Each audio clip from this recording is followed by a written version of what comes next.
Hey everyone, Matt Covert back again from howtobecome-a-racecardriver.com. Another free video, and this time we're going to be talking about the importance of getting your tire pressures right, the importance of tire pressure. So there are a number of things. This is going to just cover the basics of tire pressure, but we're going to jump right into it right now. So having the correct tire pressure does a number of things for you. It will, well, let me back up just a second here.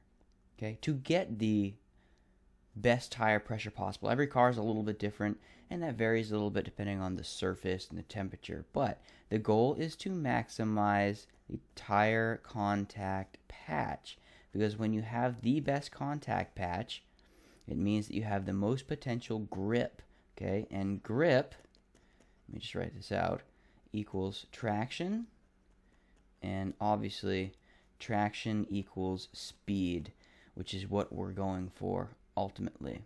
Okay, so let's take a look at a couple tire pressure shapes, or tire shapes. Okay. All right, this is a tire from like an end view, like this. Well, we don't need that ground piece in there, okay? So let's say that you have the perfect tire pressure right here, okay? And this is the shape of a tire when everything is good. I am going to draw that out. And this is the surface, okay? When tire pressure is correct, the entire bottom part of the tire is contacting the driving surface. This section down here is the contact patch, the part of the tire that is contacting the ground. And you can see that all the available grip that this tire could put on the ground is right here. The shape of the tire is optimal, all right?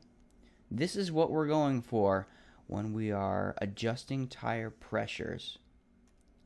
Now, let's just say we have gone a little too far and we have an overinflated tire.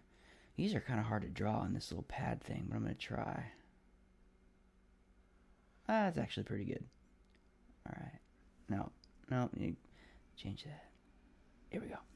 This is an overinflated tire. When you put too much air in a tire, it tends to bulge around the circumference. It gets bigger in the center, and it tends to lift the sidewall, not the sidewalls, the shoulders of the tire off the surface. And you can see the problem with that is that these two parts of the tire aren't touching the ground at all. This tire does not have maximum contact patch. You've lost grip ability here, and you've lost it here. Okay, this is not an optimal situation for grip. This is what we want to avoid. At the same time, if we don't have enough air in a tire, if it's underinflated like this is kind of a radical example, but we'll get the point here. Underinflated tire tends to bulge out at the sides like this, and you can see the problem with this as well. The middle part of the tire is not generating any grip, because when it's underinflated, like I said, the sides tend to bulge out. So what we're doing with tire pressure is seeking out this optimal contact patch, okay? And you have to play around with this a little bit, depending on the tire.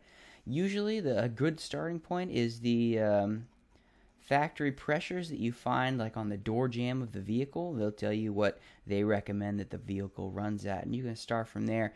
But you do have to do some testing, which takes time, and a lot of people don't do it where I race. I race in autocross, so there's not a lot of testing. People just like to show up and race because it's fun.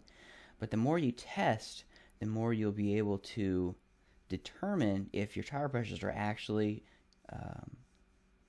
giving you the best possible grip. And there is a really awesome way, surefire way, that you can use to see if this is working. And I used it all last year. It worked really well for me. I'm going to put that in a different video, I think. And yeah, I'm going to put that in another whole video, because I think that there's enough information there to be really valuable. So I'm going to start over and make another video about that. If these videos are helping you, if you're learning through these videos, I really would love if you subscribe to the channel. There's going to be new videos coming out all the time, and if you are a subscriber, you won't miss any of them. So I encourage you to do that, and I'll put a link up on the screen somewhere right here maybe, or something like that. And until next time, thanks for stopping by. I'm Matt Covert, and I will have another video ready for you soon.